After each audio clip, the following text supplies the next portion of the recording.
Gearfax friends, today we're looking at the Nanokey Studio by Korg. Now the idea with this accessory is that it's supposed to work by Bluetooth with pretty much anything. Specifically though, it does relate very closely to Korg's Gadget, and I happen to have the app open right here. So Gadget is an extremely comprehensive workstation and pairs very nicely with everything that the Nano Studio has to offer. So if we choose a synthesizer from the bottom here, that's how it usually works, touching the screen.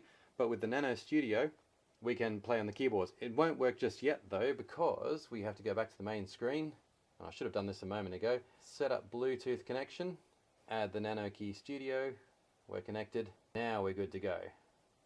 So, working on screen, no problem. And now we're working on the keyboard too. And just for the sake of demonstrating, I'll change over to a couple of other patches. At the end of this video, I'll do a direct recorded demo. Let's switch over to another synth.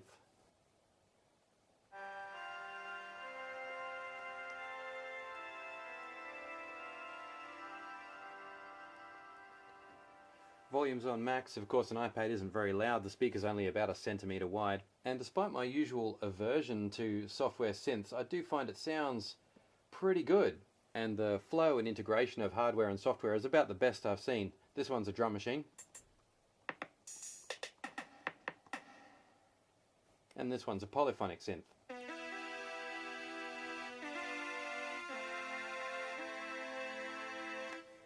On this one, the pressure pads play low notes.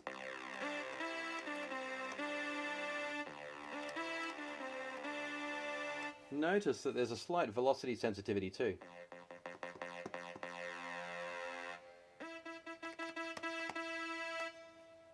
Let's see what these dials can do.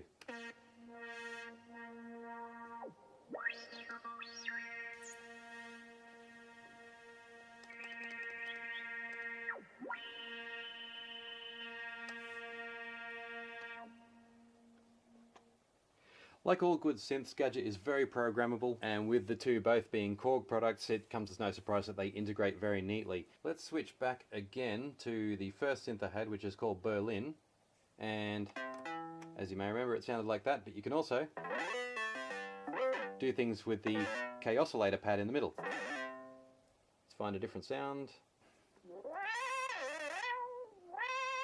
That one actually sounds a lot like one of the presets that is on the original Korg K oscillator. So we've got our extensive controls.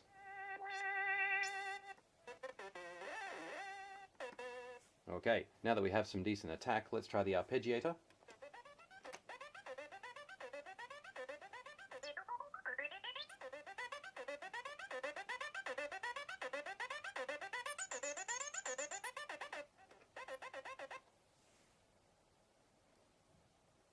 Maybe take it an octave down.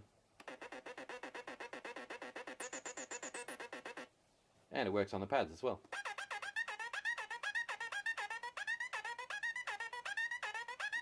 So just about everything can all work together.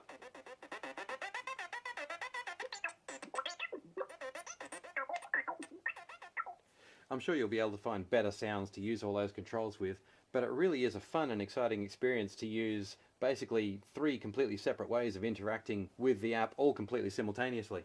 One slight disappointment I found was that even though we've got the XY controller here, if you open Korg's K oscillator, which of course is a superb app, you get no integration at all with the Nanokey Studio. The K oscillator app does have Whist, which is a wireless integration with other iDevices, but with the Nanokeys, as far as I can see, it's got nothing.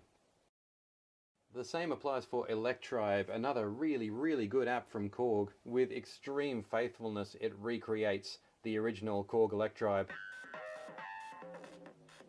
workstation, but again, no integration at all. So that's a slight disappointment, but Gadget is certainly no weakling in its own right. There is plenty of power here for everyone to enjoy. And I'm talking about amateur kick-around musicians like myself and serious producers, because there is so much capability beyond what I've shown you in Korg Gadget. Still, remember that this is a demo of the Nanokey, so getting ourselves focused again, let's take a look at the physical design. These dials are nice and strong, everything you'd expect on a high-end synth. The quality is good, the feel is fine. And one thing I'll mention too is that it's just the right amount of space for your fingers to get in there. A lot of synths have badly designed dials and the spacing is all wrong. And I know that sounds a bit nitpicky, but ergonomics is an issue that needs to be taken seriously with synthesizers, and I think the designers of this particular device have certainly done that. Very comfortable to use. The buttons all feel great. The X and Y controller is all programmable. The buttons up here all illuminate, and as mentioned before, they have that pressure sensitivity as well.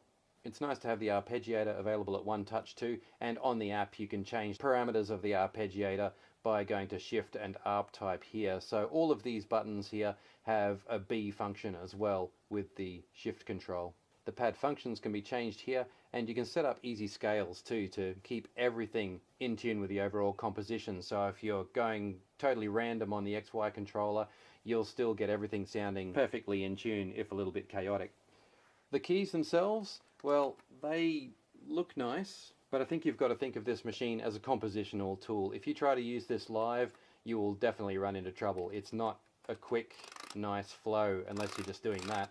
If you want to play an actual melody, it's pretty awful. But of course, you've got to remember that the device really is hardly any bigger than the iPad itself, and it's clearly designed for being on the road, for travel, and any time you're using this is probably going to be between gigs. If you are taking it to a gig and you're going to use it, keep it restricted to the most simple of melodies. We've got a USB socket on the side here. It is usable as an ordinary controller with PC and Mac software, although I have to say I found integrating it with a PC very difficult. To get the Nanokey working with your PC, you will obviously have to install some drivers from the website. But after 20 minutes or so of trying, I can't get my computer to see it. And that re-raised my demons about disliking software and hardware integration. But anyway, that's my problem, I'll deal with it. And it takes 2 AAA batteries. So I know I've reviewed this in my usual monotone voice, Gearfax friends, but what can you say but wow, this is a really good device. I mean, how much power does it give you in something that's the size of an iPad or a small document? It weighs virtually nothing, maybe 400 grams. The Bluetooth thing just adds to the portability, but you lose nothing as far as design and capabilities goes, except a decent set of keys. But like I said, compositional tool, not a performance tool. Okay, so now that we've had our overview, let's play this demo out with a few different performances done with the Nanokeys and sent through to Korg's Gadget app. Please put a like on this video if you found it informative, and please comment if you've got a question, and please subscribe if you think Gearfax is something that you might be interested in. And you could even go one further and click on that bell next to the subscribe button and you'll get alerts when new videos come up. I upload new demos at least 3 times a week. Anyway, let's have a listen to some more of what the Korg Nanokey Studio can do.